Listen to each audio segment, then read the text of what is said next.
Welcome to the Deep Dive. We dig into the best sources so you don't have to. Today, we're tackling something really, really vital for anyone's career: how to communicate effectively at work, specifically in English. Yeah, our main source for this is, well, it's this fantastic guide, super practical. It's got loads of strategies to help you sound, not just professional, but natural, effective. And what really grabbed me is its focus on like simple sentences you can use every day, no complicated stuff, and it all comes back to being calm, clear, and capable. Exactly. And our job today, well, it's more than just listing phrases, right? We want to dig into the why. What are the principles behind these effective lines? Because let's be honest, real communication, professional communication, it's not just the words, it's how you say them. That's how you build trust, build those relationships, and really boost your professional presence. Right. So if you're looking for maybe a shortcut to speaking more confidently, growing in your job, this is it. Let's unpack this. Okay, let's start with the basics. Those everyday interactions, greetings. The guide hits the classics, good morning, how are you today? Hope you had a good weekend. Standard stuff. But it also points out you can be a bit more conversational, still professional though, like, nice to see you again. Yeah. Or even weaving in something work-related, like, hey, did you get a chance to look at that file? Kind of thing. Yeah, and the thing that often gets missed here, it's the tone.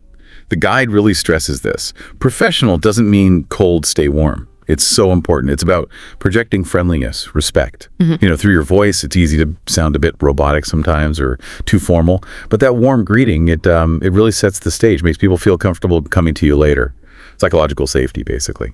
And that leads perfectly into the next bit, offering help, which isn't just about being, nice. It's a real signal. Team spirit.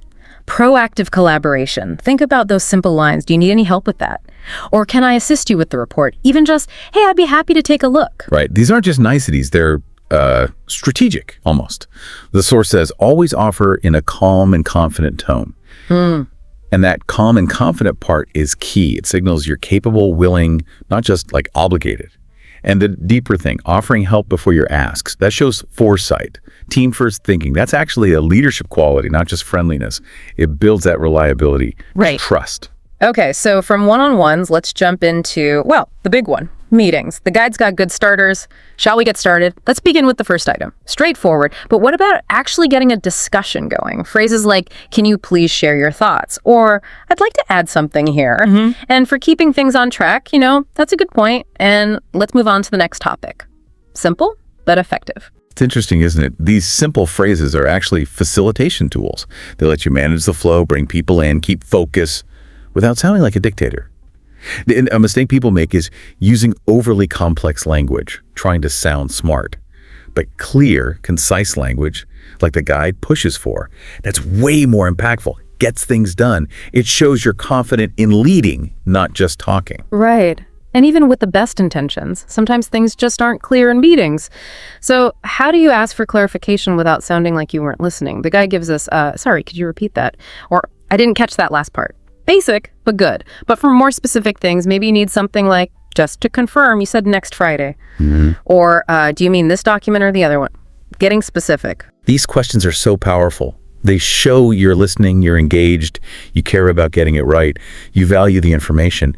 And that advice to stay calm when asking questions, crucial. Because a calm tone means you're not putting them on the defensive right, which makes me think, how often do you listening maybe hold back from asking, maybe afraid you'll look like you don't know, and what understanding gets lost because of that? It's a good question to ask yourself. Definitely.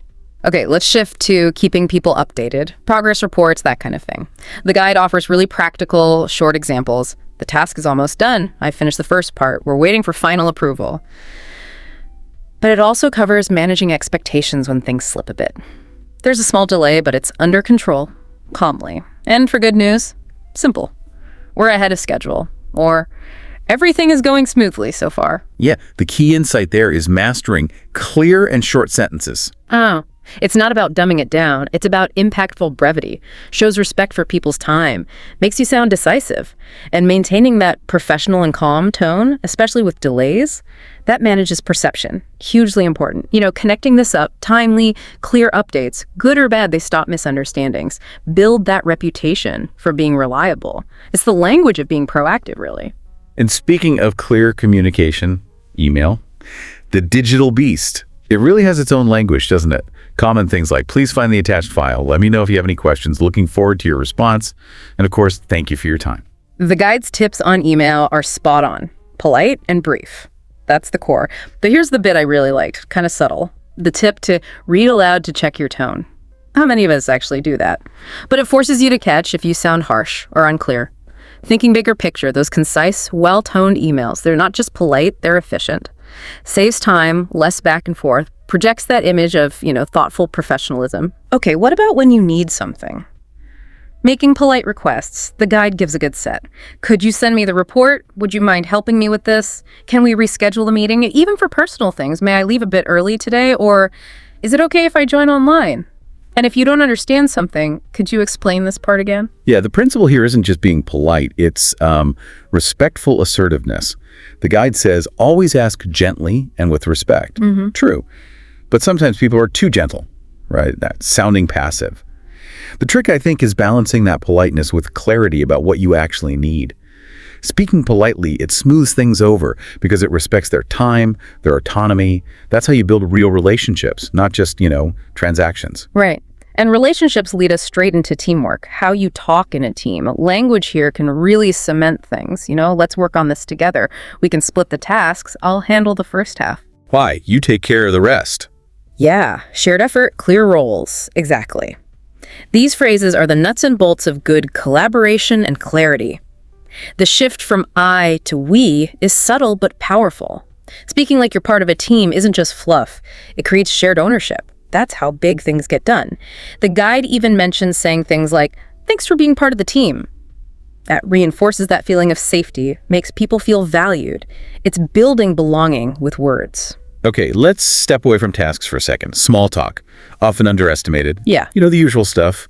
How was your weekend? Maybe they say, pretty good. I went for a short trip. And you follow up, oh, that sounds fun. Where did you go? Or maybe, did you catch the match last night? That kind of thing. Yeah, it seems trivial, doesn't it? But small talk is foundational. It builds friendly connections, it breaks the ice, it genuinely makes work more enjoyable. What's really fascinating is how these casual chats build social capital, real connections. It makes collaborating easier later when things get tough. It's not just killing time, it's investing in your network, one little chat at a time. Okay, now let's shift gears. More serious topic, but just as vital. Handling mistakes. Yours or the team's. Taking responsibility is key. The guide gives solid lines. I'm sorry I missed that deadline, or it won't happen again. The direct approach. I take full responsibility and showing immediate action.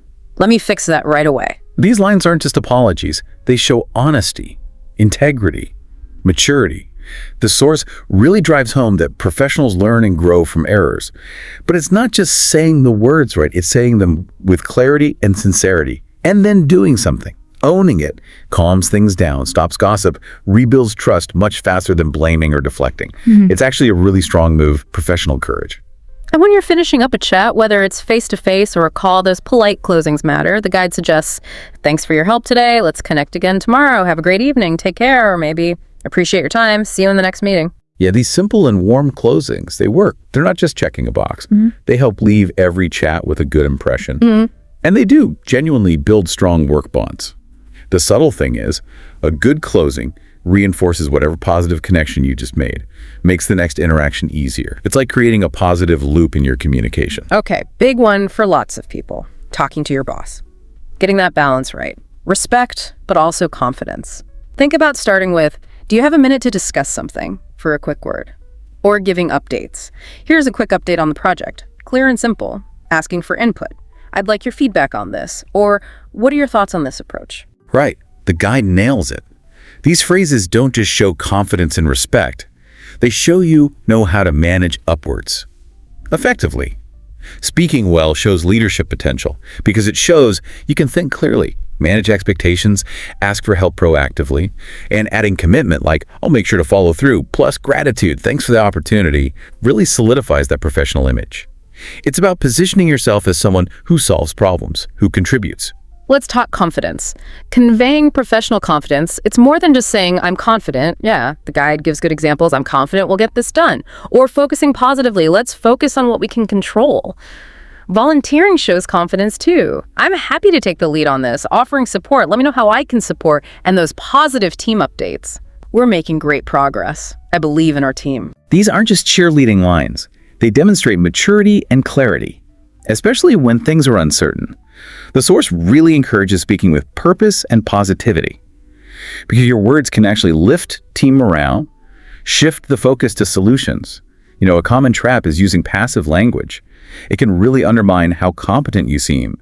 Using active, confident phrasing helps you project leadership naturally, even if it's not your official title. Right. And in today's world, digital communication, video calls, huge. The guide points out those essential phrases, the ones that just make things work. Can everyone hear me clearly? Let me share my screen with you. The classic reminder, please mute yourself if you're not speaking. Laughs slightly. And inevitably, sorry, I was on mute. We've all been there. Laughs. Oh, yes. They are definitely daily phrases for remote work. But their impact is maybe bigger than just functional. Speaking clearly, using a calm tone. It's even more important online because you lose some nonverbal cues. The subtle point here is being proactive with these things. Checking audio, saying you're sharing it, shows consideration for everyone else's experience. That's what keeps the meeting smooth and easy for the whole group. It's like digital empathy. Okay, explaining tasks clearly. Structure is key here. The source gives this great example, really structured. Okay, here's what we need to do today. First, gather the data from last week. Then, create a short report by noon. Finally, we'll present the results, step by step. Or framing it like, let me break it down for you. Or, it's a 3-step process. Those clear steps really do make a difference for understanding and, well, getting things done right. The guide suggests speaking slowly when giving instructions. Why? It gives people time to actually process it, cuts down on mistakes, questions later. This isn't just about being understood. It shows leadership and clarity. You're guiding people confidently. It's a real sign of effective delegation. And on the flip side, giving positive feedback. Don't underestimate this. The guide has some really impactful lines. Great work on the presentation today. I really liked how you explained it. Your effort really shows. Thanks for delivering it on time. Specifics matter, like you handled the pressure well, or nice job organizing all the points. That hits differently. Absolutely. Feedback motivates, we know that. Yeah. But the real power is being kind and specific when giving praise. It's not just a generic good job. Like you said, you handled the pressure well, nice job organizing that pinpoints what was good, makes the praise feel genuine, earned, and tells them what to keep doing. That kind of specific feedback genuinely builds strong teamwork. People feel seen, valued, understood. Okay, navigating disagreement. This is tricky territory. Communication gets tested here. The source gives polite, respectful options. I see your point, but I have a different view. Or, that's interesting, but let me share my thoughts. Gentle pushback, offering alternatives. I'd like to offer another approach. Or encouraging looking at everything. Let's consider both options first. And trying to combine things. Could we try it this way instead? Maybe we can combine both ideas. These phrases are gold. They keep the focus on the ideas, not the people. Keep things respectful. Speaking calmly during differences, that's how professionals do it. The principle underneath is, it's about framing. You're framing the disagreement not as a fight, but as a way to find a better solution together. That allows for real dialogue, even when you don't see eye to eye initially. And finally, the language of problem solving. When challenges pop up, being direct but calm. We're facing a small delay in delivery. Okay, that's the situation. Then moving to action. Let's figure out what's causing it. We might need to adjust the timeline. Or seeking solutions. Is there anything we can do faster? Proactive. Yeah, these are essential. Useful in basically any team setting. The key thing the guide hints at is speaking with focus, not frustration. Keep it calm and productive. It's easy to let frustration creep into your voice, but that just ramps up tension, doesn't solve anything. Yeah. If you connect this to the bigger picture, that language of clear, focused, action-oriented problem solving, that's the language of resilience. Adaptability shows you're focused on solutions, not just the problem. Wow. Okay, so we've really unpacked a lot today, a whole toolkit. Moving beyond just, memorizing phrases to seeing the strategy behind natural professional English at work, from simple hellos right through to tricky problem solving. And the guide really emphasizes that the power comes from actually using these short sentences every single day. Practice. Exactly. And just to hammer that home, natural work English isn't about using big words or sounding super academic. It's about speaking clearly and kindly, with intention. The source stresses real practice. like speak out loud, record yourself, get comfortable with how you sound. It's not just memorizing, it's internalizing that feeling of confidence when you know you're communicating well. Right. So what does this all mean for you listening? Here's the challenge. Pick one thing, one insight, one phrase from today, and try it. Use it in your next meeting, your next email, your next quick chat. Just see how even a small shift can change the dynamic of your interactions, maybe open a door. And maybe think about this. What subtle shift in your tone or your choice of words, even in a simple greeting, what could that unlock for you this week? A new connection, a different kind of conversation. How could being really intentional with every phrase, no matter how small, fundamentally reshape not just your communication, but maybe your whole professional path? Something to consider.